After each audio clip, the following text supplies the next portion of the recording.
छत्तीसगढ़ी गाने देखने के लिए हमारे YouTube चैनल को सब्सक्राइब करें और नए अपडेट्स जानने के लिए बेल आइकन के बटन को क्लिक करें। पानी गिरे गगन ले छिद बिद बिखेरे आवे तरिया सगरी नरवा नदिया समुद्र रूप बन जावे।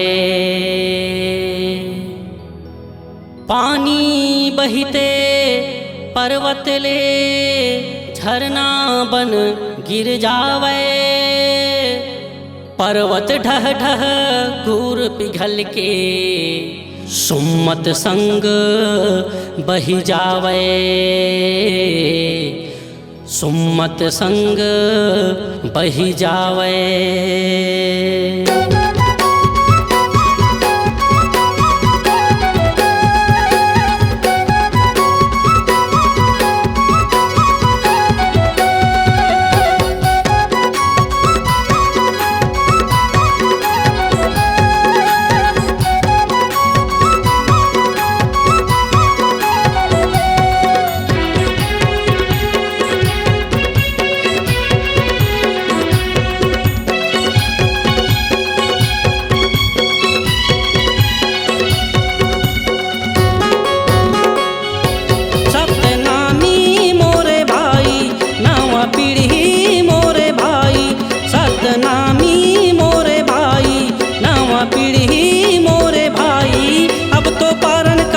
अगुवाई हो पुरखा मन के मान जगाना है। आगा आगा भैया पुरखा मन के मान जगाना है। सतनामी मोरे भाई नवा पीढ़ी मोरे भाई। सतनामी मोरे भाई नवा पीढ़ी मोरे भाई। अब तो पारण करी अगुवाई हो मन के मान जगाना है। आगा आगा भैया पुरखा मन के मान जगाना है।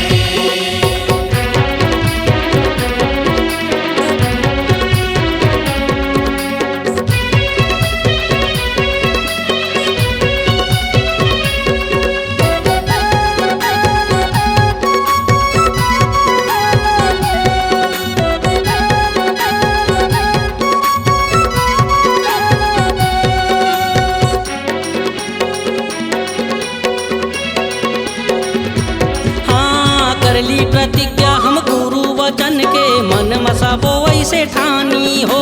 समरथ के गढ़ी सरग निसैनी जोड़ा सित खाम निशानी हो। समरथ के गढ़ी सरग निसैनी जोड़ा सित खाम निशानी हो।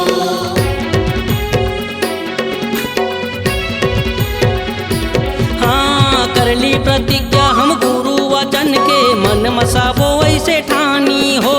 समरथ के गढ़ी सरग निसैनी जोड़ा सित खाम निशानी हो। समरथ के गढ़ी सरग निसैनी जोड़ा सित खाम निशानी हो। सतनामी मोरे भाई सतनाम एके गुण गाई। सतनामी मोरे भाई सतनाम एके गुण गाई। अब तो पारण करी अगुवाई हो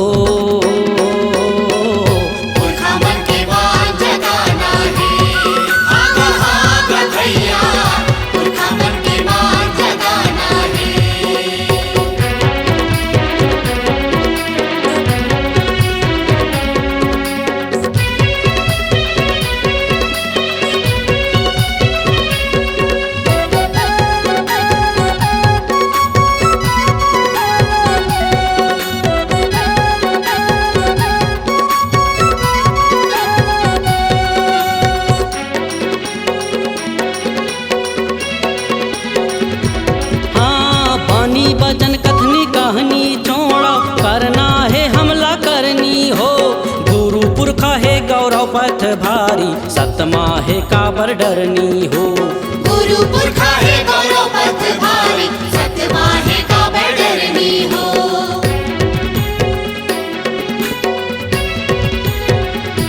हाँ बानी बचन कथनी कहानी छोड़ा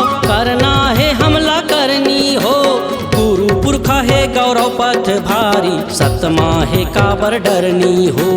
गुरु पुरखा है गौरव पथ भारी, सतमा है काबर डरनी हो। सतनामी मोरे भाई सत के रंग मां रंग जाई, सतनामी मोरे भाई सत के रंग मां रंग जाई, अब तो पारन करी अगुवाई हो।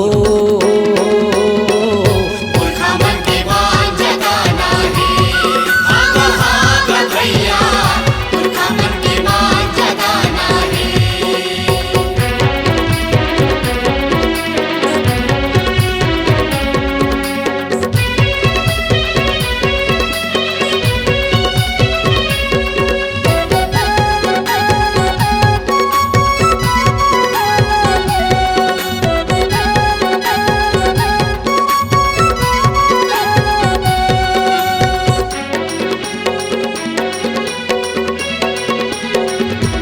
हाँ, आज आजे आज कही के काली दिन बीते चले जावे हो।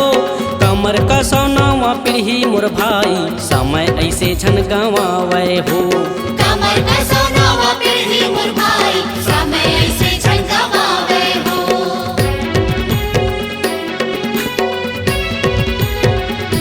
हाँ, आज आजे आज कही के काली दिन बीते चले जावे हो।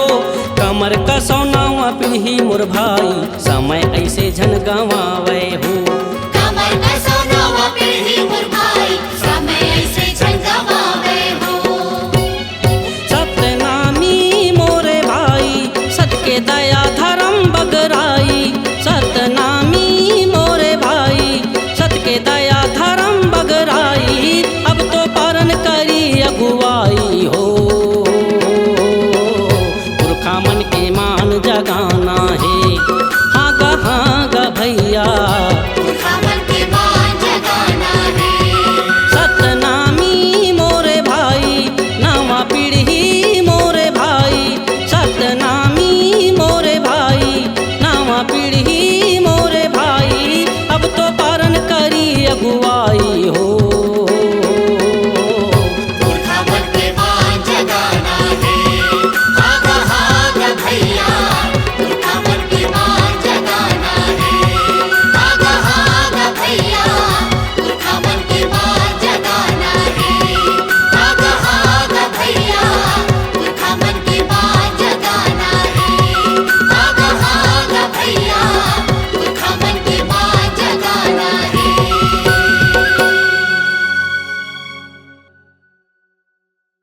आपकी आवाज ही आपकी पहचान है। यदि आप अपनी आवाज को एक नया आयाम देना चाहते हैं तो चले आइए मल्टी ट्रैक डिजिटल रिकॉर्डिंग के लिए AVM audio video studio Khamtarai Raipur. Mobile number 9301523929 और 7869646201।